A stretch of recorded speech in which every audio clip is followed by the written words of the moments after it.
Bonjour à toutes et à tous, bienvenue sur le plateau de Smart Impact et comme chaque vendredi, je suis très heureux d'accueillir Émilie Kovacs. Bonjour Émilie, la fondatrice du site Ecopo. On rappelle en quelques mots ce qu'est ce site. C'est un média en ligne, effectivement, dédié à l'économie positive, l'économie responsable, qui met en lumière les entrepreneurs engagés. Voilà, et comme chaque vendredi, on vous propose le grand entretien. Aujourd'hui, c'est Pierre-Emmanuel Grange, le fondateur de Microdon, qui sera notre invité pendant 20 minutes. Microdon qui vient d'être racheté par KissKissBankBank, qui nous expliquera d'abord ce que ça change. Absolument, et puis il participera à notre débat sur l'impact des actions solidaires pour les entreprises et les associations avec Mathieu Janingros de l'association Les Petits Princes. Enfin, dans Smart Impact, vous découvrirez Allo Louis, c'est une start-up qui a créé une communauté d'étudiants pour venir en aide aux personnes âgées. Voilà pour les titres, c'est Smart Impact et c'est le grand entretien tout de suite.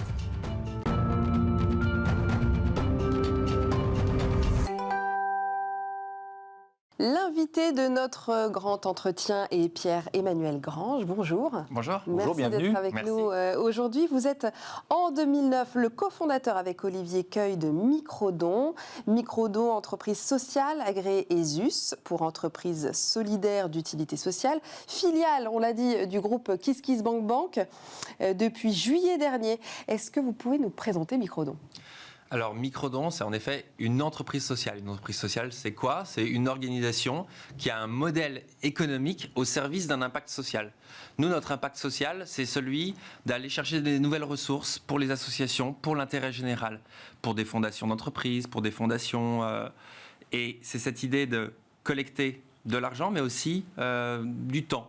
Ça, c'est assez nouveau. On l'a mis en place depuis 2 ans. Donc, ça fait une douzaine d'années qu'on existe. Et on est dans 2 grands univers. L'univers de la distribution. Vous avez peut-être déjà été confronté à cette option qu'on vous propose à la caisse d'un certain nombre d'enseignes, de supermarchés, de faire l'arrondi solidaire et d'arrondir à l'euro supérieur votre panier et de donner quelques centimes à une association. Donc ça, c'est le premier univers d'engagement citoyen dans lequel on est, dans les enseignes de distribution. Et ensuite, on est également dans l'univers RH et on propose une plateforme de l'engagement qui permet à des collaborateurs, des salariés d'une entreprise qui souhaitent engager ses salariés sur ces sujets, de donner un peu de son temps ou de donner de l'argent. Donc ce sont des salariés qui donnent des heures en fait, en quelque sorte, c'est bien ça. Hein. Il y a soit l'arrondi à l'euro inférieur sur le bulletin de salaire. Donc chaque mois, vous allez donner quelques centimes à quelques euros. Donc c'est le même principe que l'arrondi en caisse, mais sur le bulletin de paye. L'employeur abonde et double le don de ses collaborateurs. L'année dernière, on a collecté 1 700 000 euros grâce à ces systèmes. On est dans 250-300 entreprises, ce qui représente 600 sociétés. Et il y a ensuite la possibilité de donner de son temps. Donc c'est des journées solidaires, des team building solidaires. En ce moment, c'est un petit peu compliqué de faire ça à l'extérieur, mais c'est aussi du bénévolat à distance, du télébénévolat. Ça s'est fait pas mal pendant les confinements. Et alors, quel est votre business model ? Alors, on a un principe fondamental qui est que 100% du don est reversé aux associations. On ne prélève pas de commission sur les dons. Donc, quand vous voyez l'arrondi solidaire, le petit logo bleu que vous avez peut-être déjà vu dans les enseignes, vous êtes sûr que 100% de votre don est reversé. Ça, c'était hyper important pour nous, principe fondateur, parce qu'on n'avait pas envie qu'il y ait un doute chez le commerçant, de « attendez, mais quels sont les intermédiaires, qui va prendre, etc. » C'était un principe fort chez nous. Donc évidemment, il faut qu'on trouve des ressources financières autres. Et comme vous, comme n'importe quelle organisation, voilà, on a des salaires à payer et on doit développer notre modèle économique. Notre modèle économique, c'est quoi?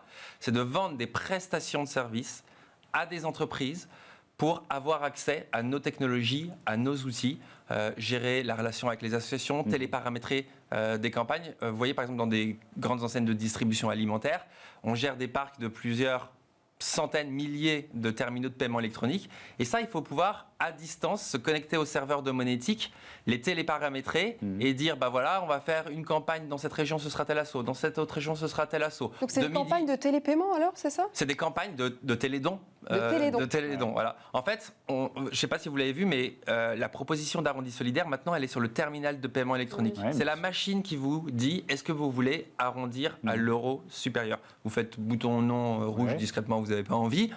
Vous attendez un peu, ça s'efface automatiquement. Vous faites bouton vert, vous voulez faire vous un don. parce que vous êtes fier de vous. Ça à chacun sa réaction sur ce sujet. Mais il y a un petit logiciel qu'on a conçu avec les éditeurs de Monétique qui va permettre de rajouter ces quelques centimes sur le montant de votre panier. Et ça, il faut qu'on le téléparamètre à distance parce que les enseignes, elles veulent des choses différentes en fonction qu'elles soient une enseigne alimentaire ou une enseigne spécialisée. Elles n'ont pas les mêmes contraintes de passage en caisse et donc on s'adapte à ce contexte-là. Ouais, Pierre-Emmanuel Grange, ça change quoi d'avoir été racheté par KissKissBankBank? Alors, en fait, la raison pour laquelle on a été racheté, c'est que donc, nous, on fait partie de l'économie sociale et solidaire, vous l'avez évoqué. On est une entreprise qui a eu, il y a 10 ans, des fonds à impact qui ont investi dans notre capital. On appelle ça des fonds patients qui investissent chez vous pour vous aider à trouver une certaine assise, à trouver votre modèle économique et surtout à développer votre impact social. Mais ces fonds, et ils ont des contraintes légales par rapport à ça, c'est pas l'apanage des fonds solidaires, c'est tous les fonds de capital risque, même classiques. Au bout d'un moment, ils doivent rendre l'argent à leurs bailleurs de fonds, aux assurances, aux banques, aux mutuelles qui ont investi de l'argent dans ces fonds. Donc à un moment, il y a nos fonds solidaires, tout aussi solidaires qu'ils soient, qui sont venus vers nous, qui se sont dit bon bah ce serait bien de me rendre mon argent. Donc il fallait trouver une autre source de financement, c'est ça? Il fallait trouver quelqu'un pour racheter les parts et l'argent qui avait été injecté chez Microdon pour nous aider à développer nos technologies et à grandir. Et ça, on n'avait pas les moyens de le racheter nous-mêmes. Et donc on a essayé de trouver une organisation. Et donc moi je connais Vincent Ricordo, qui est le fondateur de KissKissBankBank depuis un certain temps. On se croise, on est dans des univers, on va dire, qui se ressemblent, voilà, le collaboratif, le solidaire, les plateformes de crowdfunding. Dans un sens, Microdon fait du financement par la foule. Tous les petits dons qui se font, c'est les petits ruisseaux qui font les grandes rivières et c'est les masses qui permettent de collecter jusqu'à 8 millions d'euros l'année dernière. Donc, ce qui nous a plu, c'était certaines connivences et c'est aussi que c'est une filiale de la Banque Postale. La Banque Postale, c'est une banque qui est très engagée, c'est une banque publique. Elle a dans sa mission quand même l'inclusion bancaire. Elle ne peut pas refuser des ouvertures de comptes. Ça appartient à la Poste, ça appartient à l'État, à la Caisse des dépôts. Donc il y avait des valeurs communes et ça nous a plu aussi d'être en cohérence sur ça. Il n'y a pas un risque quand on s'adosse comme ça à un partenaire de perdre un peu d'autonomie, de liberté? Alors là, ça fait 6 mois, donc c'est un peu tôt pour vous le dire, mais déjà j'ai l'expérience passée que lui a eue, puisque lui, ça fait 3 ans qu'il a été racheté, et bon, ça s'est plutôt bien passé, il est encore là et il continue l'aventure. Et vraiment, enfin, il me l'a dit, et là je suis en train de le vivre, on a une autonomie assez incroyable sur ce sujet. La Banque Postale, c'est banque et citoyenne, ils veulent vraiment appuyer ce slogan qui se voit encore plus. Et l'idée, c'est que le groupe KissKissBankBank soit un peu le fer de lance de cet engagement citoyen. Et on va s'y atteler avec les autres plateformes du groupe. Je sais que vous avez reçu Goodid il n'y a pas si longtemps que ça. Alors, on a envie de savoir quel est le programme 2021 de Microdon. Est-ce que vous comptez continuer à proposer votre solution du coup en marque blanche, j'imagine, pour les entreprises, ou continuer à avoir d'autres associations? Vous travaillez avec 350 associations actuellement, c'est ça? Alors, oui, en 2020, il y a à peu près 350 associations qui ont été bénéficiaires. Depuis que Microdon existe, il y a une dizaine d'années, il y a 1300 associations qui ont été bénéficiaires. D'une année à l'autre, les campagnes de collecte changent, donc ça tourne, ça tourne un petit peu. Justement, oui, ça change à partir de quoi? À partir de la demande de chaque entreprise qui font remonter, changer, comment c'est... De la demande des enseignes. Il y a de plus en plus d'enseignes qui font par exemple des soutiens à des programmes locaux de proximité. Et donc là, vous allez par exemple dans le Nature et Découverte de Anglette, vous allez soutenir la Surfrider Foundation qui a son siège social juste à côté. Ouais. Donc, et souvent d'ailleurs, ce sont les salariés localement qui choisissent l'association. Exactement. Et même sur le don sur salaire, c'est la même chose. Ça a beaucoup plus d'impact auprès des collaborateurs quand eux, on voit au chapitre et quand l'organisation, l'entreprise les implique dans le choix des associations bénéficiaires. Ils se sentent impliqués, investis, parfois travaillent déjà ou sont bénévoles dans ces organisations. Alors, quelques chiffres quand même à propos de Microdon. 8 millions d'euros connectés en 2020, reversés, vous l'avez dit, 100% aux associations bénéficiaires. 37 enseignes partenaires, 8 000 magasins partout en France, plus de 600 entreprises partenaires, plus de 400 000 salariés éligibles aux dons sur salaire. Il y a des nouveaux... on parle de la grande distribution des enseignes. Je sais que Cora vient de rentrer dans la danse, en quelque sorte. Est-ce que toutes ces entreprises, au-delà de l'élan de solidarité, elles ont des points communs ? Alors, vraiment, nous, on vise vraiment l'effet boule de neige. Et moi, j'ai une rencontre qui a vraiment marqué Microdon, et vraiment, c'est lui qui a lancé l'arrondi solidaire. C'est Jean-Paul Mochet, qui est le DG de Franprix, qui est devenu maintenant le DG de Monoprix. Quand il a découvert un peu cette idée, il m'a dit je trouve ça génial, et je considérerais que ça marchera quand toute la distribution l'aura mise en place. Donc, on dit souvent la distribution alimentaire quand même, on n'entend pas des choses très vertueuses. J'ai quand même assez apprécié qu'un grand dirigeant de la distribution ait cette ouverture d'esprit que de considérer que ce sera une réussite quand toutes les enseignes l'auront mise en place. Donc ça veut dire quoi ? Il a évangélisé, si j'ose dire, il a été le premier à le faire.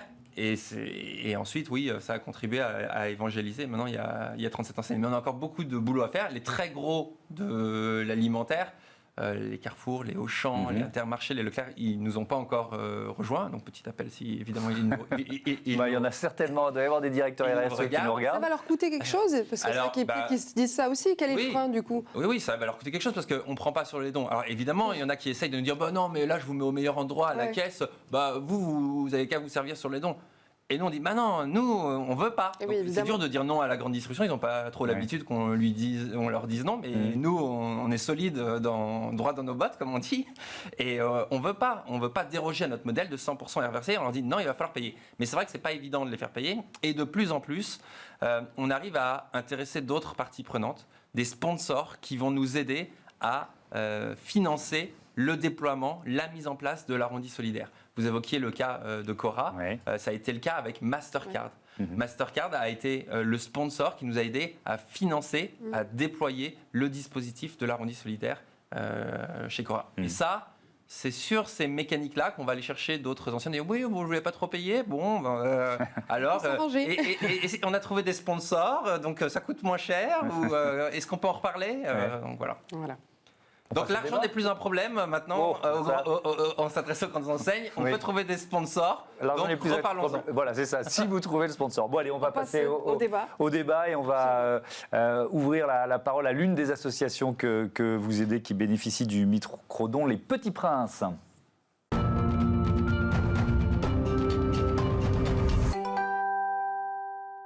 Quel est l'impact des actions solidaires pour les entreprises et les associations ? On continue d'en débattre avec Pierre-Emmanuel Grange, qui est toujours le cofondateur de Microdon, et avec nous en visioconférence Mathieu Jalingros, directeur de la communication et des partenariats de l'association Les Petits Princes. Bonjour Mathieu Jalingros. Peut-être, on la connaît bien votre association, mais un mot pour nous la présenter. Elle existe depuis 1987, c'est ça, et vous réalisez des rêves ? Exactement. Bonjour à tous. Oui, l'association Petit Prince réalise les rêves d'enfants gravement malades. Donc, nous sommes en lien actuellement avec 150 services hospitaliers sur toute la France. Et la mission première, effectivement, c'est d'aider des enfants qui sont atteints de cancer, leucémie, maladies génétiques, à se projeter dans l'avenir et justement, à travers leurs rêves, la puissance de l'imaginaire pour être plus fort contre la maladie. Alors, peut-être peut-on rappeler que depuis 1987, l'association Les Petits Princes a réalisé même 7900 rêves. C'est quand même pas mal. Chaque jour, un rêve d'enfant malade est réalisé. J'imagine que vous vivez principalement grâce aux dons, notamment ceux récoltés via Microdon, du coup. Je crois qu'il y a eu, du coup, 10 000 € de dons réalisés via Microdon en 2020 et en tout 56 000 € à date, c'est ça, réalisés avec le service de Microdon. Et exactement, sur le microdon qui est à la fois sur la partie arrondie sur salaire et également arrondie en caisse, donc suivant les structures, en fonction du dispositif qui est mis en place. C'est vrai que c'est un complément par rapport à toute la collecte et qui nous permet à la fois de collecter et à la fois d'amplifier notre notoriété auprès de différents publics. Pierre-Emmanuel Grange, je ne me rends pas compte, 56 000 euros. Ça fait, pardon, Mathieu Janingros, c'est en combien d'années, 56 000 euros que vous êtes lié à Microdon ? Oh là, ça fait un certain nombre d'années qu'on est en contact avec Microdon. Ouais. Mais je dirais que là, on est sur une année complète et c'est pas depuis qu'on est en lien avec eux. Ouais. Pour vous dire, Microdon, nous, aujourd'hui, c'est environ 2% de notre collecte. Ok, globale. 2% de la collecte. Qu'est-ce que ça représente quand on dit 10 000 euros par an ? C'est beaucoup, c'est petit par rapport à d'autres associations et surtout, comment ça s'explique la différence ? C'est ça qui m'intéresse. Alors, 10 000 euros, ça reste assez modeste. Ouais. Je pense que ça dépend un petit peu du nombre de campagnes qui vont être faites pour l'association. Du nombre de campagnes dans des enseignes de distribution. Ça, c'est vraiment, ce sont les campagnes, en particulier dans la distribution alimentaire, qui vont rapporter le plus. On a des associations qui, dans des grandes enseignes de distribution alimentaire, vont sur 5, 6 semaines collecter plusieurs centaines de milliers d'euros. Là, cette année, pendant la crise du Covid, on a organisé dans les campagnes, dans les enseignes alimentaires qui étaient les seules ouvertes au confinement de mars, une opération pour le Secours populaire français et la Fondation APHP pour la recherche. Et il y a 500 000 euros qui ont été collectés. Le record, c'est quoi d'ailleurs ? On a envie de savoir. Le record, il me semble que je crois que c'est l'Institut Curie, 600 000 euros au lancement chez Monoprix de l'arrondi solidaire sur quelques semaines. Donc ça reste un petit peu modeste, 10 000 euros. Ouais. On aimerait bien faire plus. Donc là, pour les petits princes, donc là, il faudrait que les entreprises partenaires de l'association fassent un petit peu plus la promotion de ces dispositifs ou les mettent en place. Mais c'est vrai que restons à notre place. Le microdon, l'arrondi, une de nos missions, c'est quand même l'évangélisation à la solidarité. Il y a un Français sur deux qui ne donne pas en argent. Il y a un tiers de nos donateurs qui sont des primo-donateurs qui n'ont jamais donné. Ouais. Donc l'arrondi, c'est un peu comme un tweet, c'est facile, on le fait instantanément sur le terminal de paiement électronique, on découvre le microdon et on espère, et avec d'autres mécaniques, demain en faire des vrais donateurs sonnants et trébuchants pour l'intérêt général de nombreux assos. Mathieu Janingros, quand vous discutez avec des chefs d'entreprise, quels arguments, parce que là, moi, ce qui nous intéresse, c'est de voir l'impact des gestes solidaires pour une entreprise, dans sa politique RH, dans l'esprit d'entreprise. Comment vous mettez en avant ces arguments auprès des chefs d'entreprise ? Je vous donne un exemple précis. Nous, on a un partenariat depuis 10 ans avec Carglass, qui est un de nos plus gros partenaires, qui effectivement communique auprès de ses collaborateurs en faisant différentes actions d'animation, de sollicitation, de challenge sportifs, etc. tout au long de l'année. Et ce qu'ils ont proposé via Microdon, justement sur l'arrondi sur salaire, j'allais dire que c'est un complément, c'est une manière finalement autre qui est proposé aux collaborateurs en disant écoutez, voilà, on a différents engagements avec l'association Petit Prince. Vous-même, à titre perso, est-ce que vous seriez OK par rapport à votre arrondi sur salaire de participer ? Donc c'est un vrai complément et ça permet justement d'avoir un partenariat très global avec une entité. Donc c'est un peu ce que dit Pierre-Emmanuel, c'est-à-dire que nous, on est aussi dans une optique de proposer ça à des partenaires existants. Donc c'est un complément d'action qui va encore plus fédérer les équipes, fédérer les salariés autour du projet qui est soutenu. Donc c'est en ça où c'est une démarche intéressante. C'est l'argument principal de fédérer les équipes ?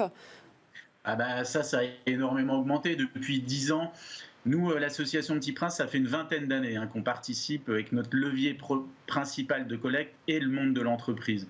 On voit la grosse évolution sur ces 10 dernières années, c'est justement l'implication des collaborateurs. Donner du sens à travers son travail, donner du sens dans son entreprise. Donc c'est un cheminement, quand on parle de RSE aujourd'hui, qui est très présent, très courant.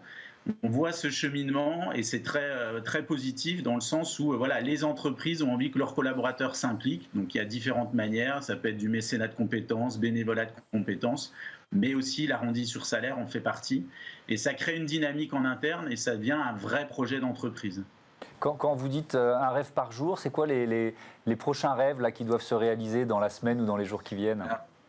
Vous vous doutez bien qu'avec le Covid, c'est un peu compliqué. Alors, l'ère digitale, on parle du microdon, on parle de la digitalisation de la société. On a dû se réinventer aussi à travers les rêves des enfants malades. Là, pour vous dire, cette semaine, on a un petit prince qui est passionné par les loups et qui rêve de devenir soigneur. Typiquement, ce rêve va se dérouler en visio, avec le soigneur qui sera dans le parc, qui va participer justement à la nourriture, aux soins apportés aux loups. Donc voilà, ça va être un moment magique et c'est un moment qui va être privilégié pour l'enfant. On a également des jeunes petites princesses qui ont été très abîmées par la maladie et qui rêvent d'avoir des séances de maquillage.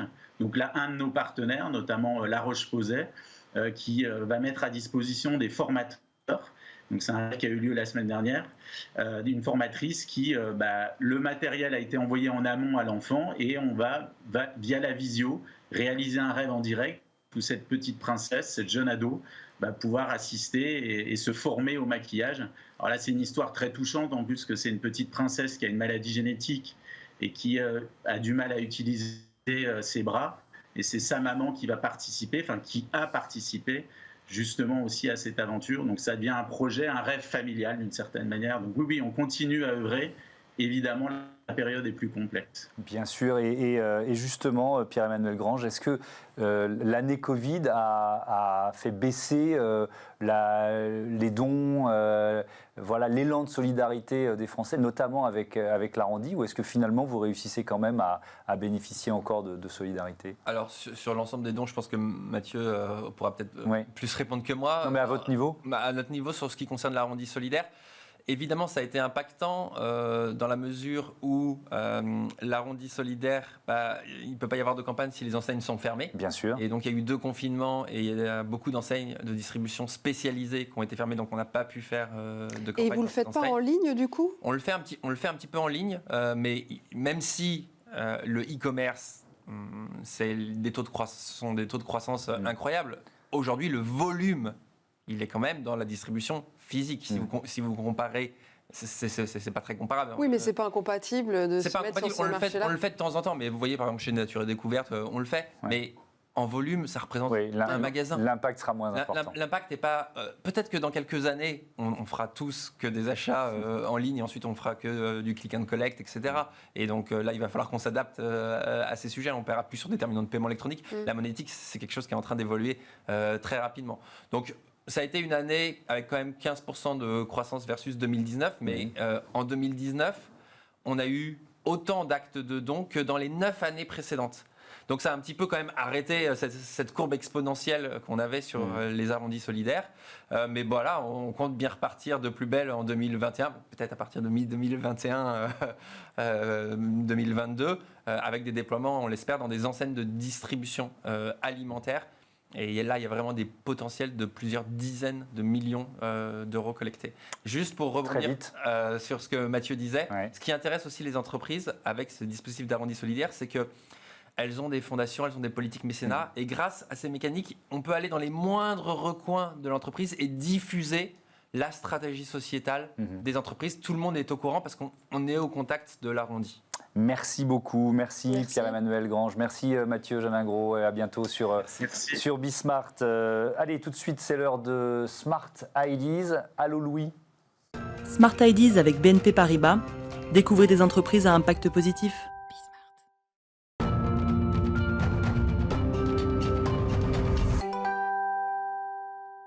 Et la bonne idée du jour, c'est celle d'Alexandre Durand. Bonjour. Bonjour. Bienvenue à vous avec Adrien Laprévotte. Vous avez créé Allô Louis en septembre 2019. Quel service vous proposez et à qui?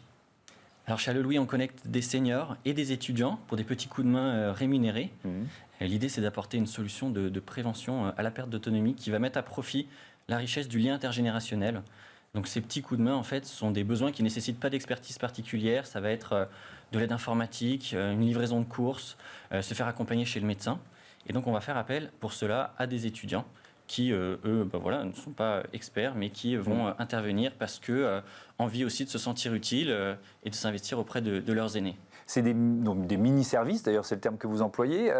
Les étudiants, comment vous les choisissez? Il y a un critère géographique d'une certaine façon pour commencer. Oui, bien sûr. Ce qui est très important en effet, c'est cette proximité entre le bénéficiaire senior et l'étudiant. Nous, ce qu'on fait valoir à cet étudiant, c'est justement des missions proches de chez lui, un peu à la carte. Et puis les critères de sélection, ça va être tout d'abord leur capacité à bien s'exprimer, parce que voilà, on vient pour un coup de main, mais c'est aussi le moment d'un échange privilégié entre un senior et un étudiant, donc un échange enrichissant et dynamisant.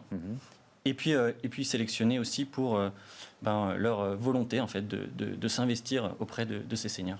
Parce que c'est des services qui ne sont pas bénévoles, j'imagine. Ils gagnent un petit peu d'argent, c'est ça? Tout à fait. Ils sont rémunérés donc 10 € de l'heure à la fin de la visite directement. Donc Allo Louis qui fait la mise en relation se charge aussi de la déclaration de cette rémunération. Mais c'est pour autant pas la proposition de valeur primaire en fait, qui va vraiment justifier cet engagement. Et puis il faut le dire, avec Allo Louis, on ne paye pas son loyer. Voilà, c'est un petit complément de revenu, mais c'est pas pour autant suffisant pour vivre. D'accord, donc c'est vraiment une action quelque part un peu engagée aussi, mobilisée. Est-ce que vous avez créé Allo Louis pour remédier un peu à notre société qui vieillit? Finalement, c'est vrai qu'on compte 6 millions, je crois, de plus de 75 ans aujourd'hui, 9 millions d'ici une dizaine d'années. Donc, vous avez un peu senti cette tendance et vous vous êtes dit, il faut peut-être aussi rapprocher, parce que vous avez parlé de liens intergénérationnels. Donc, c'est surtout sur ce point-là que vous avez voulu développer votre activité? Tout à fait. Tout à fait. Il y a plusieurs aspects. En effet, on vit dans une société vieillissante. Vous le disiez, 6 millions de seniors de plus de 75 ans en France actuellement. Il y en aura près de 9 millions dans les 10 prochaines années. Une hausse qui est expliquée notamment parce que voilà, il y a 75 ans naissaient les premières générations de baby-boomers. Pourquoi on parle de cet âge, 75 ans, qui est d'ailleurs l'âge moyen des bénéficiaires Allo Louis? C'est parce que c'est à partir de 75 ans en fait, qu'apparaissent les premiers signes liés à la perte d'autonomie. Et aujourd'hui, en France, on a ce problème en fait, de prévention à la perte d'autonomie. On est très bon sur un système de santé très performant. Et pour autant, une qualité de vie au domicile des seniors, une espérance de vie en bonne santé qui est en dessous de la moyenne à l'échelle européenne. Ouais, donc il y a clairement un marché, on peut dire les choses. C'est quoi votre modèle économique chez Allo Louis? Alors nous, on va facturer des frais de mise en relation. On ne prend pas de commission sur la rémunération de l'étudiant.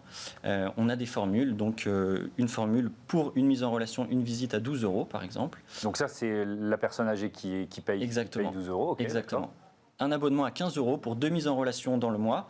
Et enfin, un abonnement illimité qui permet de solliciter le service à volonté à 30 € par mois. Voilà, ça va être par exemple pour de la livraison de courses chaque semaine. Mais c'est en plus de la rémunération de l'étudiant. Et alors, en contexte Covid, comment vous faites pour garder ce lien? Parce que j'imagine que beaucoup de personnes âgées ont un petit peu peur du coup de faire rentrer des jeunes dans leur domicile. Alors c'est finalement pas forcément trop une crainte, c'est même nous qui allons imposer plus aux seniors le respect des gestes barrières, le port du masque. Étonnamment, c'est pas forcément une grande crainte. Pour autant, bien évidemment, nous, nos étudiants vont arriver masqués, avec du gel, respect des gestes barrières. Et bien évidemment, le Covid a un impact. On voit le nombre de demandes augmenter, principalement le nombre de demandes liées à l'informatique, parce qu'on a des seniors en fait, qui veulent se reconnecter avec leurs proches. On va intervenir pour apprendre à maîtriser WhatsApp, installer une solution de visioconférence sur un ordinateur. Nous avons besoin de liens. Eh oui, et donc il faut les maintenir malgré la crise Covid. Merci beaucoup. Merci Alexandre Durand. Bon vent à Allo Louis. C'est déjà la fin de ce Smart Impact. Merci beaucoup, Émilie. Thomas. On se retrouve vendredi prochain pour un autre grand entretien. Et puis demain matin sur Bismart pour Smart Future, l'émission des entreprises qui innovent. Bonne journée à toutes et à tous et bon week-end.